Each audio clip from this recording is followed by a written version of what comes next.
Jesscia Lovell, founder of Wonderhood Studios. You're here in Cannes, gorgeous sunny weather. I want to just ask something before we get talking about all things Cannes. Wonderhood Studios is known for blending creativity, content, and a data-driven strategy. But how do you define your creative edge today with all this technology that's around?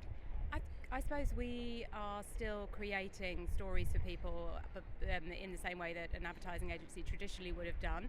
But we're also thinking about how we can reach people in a different kind of way with a different depth. So we have our long form storytelling skills that we can bring to the party, which allows us to engage people in a completely different way. So actually a lot of the technology stuff is about creating really quite short engagements with people. We have the power to create things that people will want to spend time with, will choose to spend time with over 30 minutes, an hour. It's a completely different way of telling stories. And obviously we are also creating advertising, social, customer experience. So since we set up, we've really expanded the range of offerings to respond to it. But it's interesting, I think the shifts and changes that are going on in the industry at the moment are leading us to constantly evaluate what we're doing, what our range of capabilities and offerings need to be, and who the partners are that we can work with as well, because we don't want to be all things to all people. We want to kind of remain within our expertise.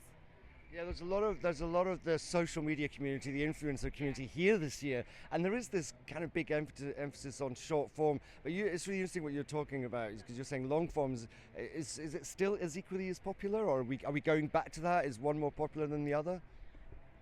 I mean, they've both got a role to play, right? Definitely. So it's not that one's more popular than one another, but I think they allow you to do completely different things. So we operate in the social space and we are creating really short form content.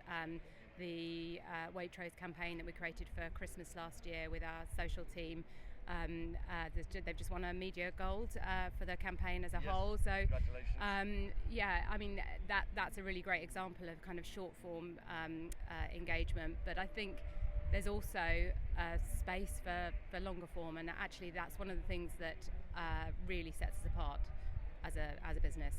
So, is there? I know I'm going to put you on the spot here, but is there a campaign or original program that best captures Wonderhood's personality right at this moment, apart from the award winner? I suppose, well, there's lots, and we're really proud of everything that we've done. Yeah. I think in terms of the longer form stuff, the work that we did for Macmillan, where we created 2 series of programs which were set in a hospital following people's cancer journey, is a really, really great example of, I think, our fairly unique ability to tell really very high quality, engaging stories. That they were quite heart-rending as well. Yeah. I mean, they're very emotional. We did those on media shots. Yeah, and I mean, we would always talk about our work as being able to cover. There's not a house style for Wonderhood. Yeah. We really pride ourselves on using data to get to the right answer for the consumer and for the brand. So we use data insight in order to kind of understand the way in which conversations are emerging around the brand, get real-time information into that and feed that into the creative process. So we don't therefore have a house style. What we're doing is kind of using that audience insight to develop work that will really resonate with those audiences, rather than it being kind of a Wonderhood style of work. Well, you mentioned just there in your last reply, using like data and all the sort of technical information that you have. But how do you make sure that the work remains culturally relevant while chasing trends?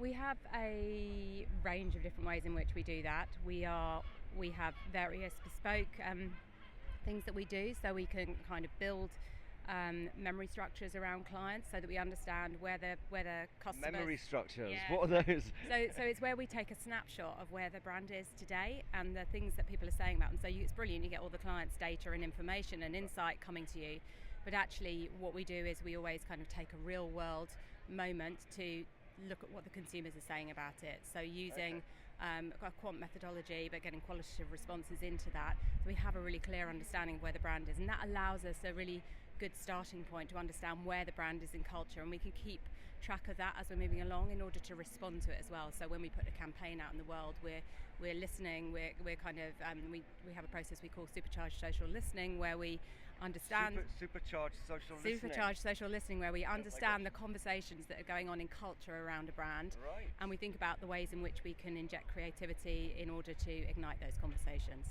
Wow. So talking about conversations, you're here in Cannes, in the south of France. It's gorgeous weather. What sort of conversations have you been having this week? We're in Thursday already. It's almost over. What sort of conversations have you been having, and with whom? I suppose for us, coming here is about connecting up with people and the serendipity of the people that you meet. So it's about meeting up with clients. We've had some formal meetings, but perhaps the most valuable stuff has been the conversations that we've had around the side with people that we've kind of bumped into at various different events. And I suppose it's interesting, there are themes that kind of are emerging. Lots of people, particularly ex-colleagues who are working for some of the holding companies, who are talking about actually whether or not it's the era of the independent emerging, because you've got all of this automation happening, and tech creating a scenario where actually they are taking over a huge amount of the way in which we're engaging and reaching people. I think there's, within that context, and we're hearing this from the tech companies that we're talking about as well, and a real need for high-end creativity, and a really strong sense that as the networks are pursuing an alternative strategy, actually that leaves quite a good space for independent agencies to really capitalise on that, because you're always going to need those two things working together. Now it's really interesting the way in that's shifting and changing, and I think the advertising industry hasn't been brilliant about really making the case for the value that they're creating, whereas I think the tech companies have been. But you need those things to work together, and in a moment in time where it feels like a lot of the shift that's happening within the holding companies is moving over into an AI automated space, actually it feels like it leaves quite a clear role for independent agencies and businesses.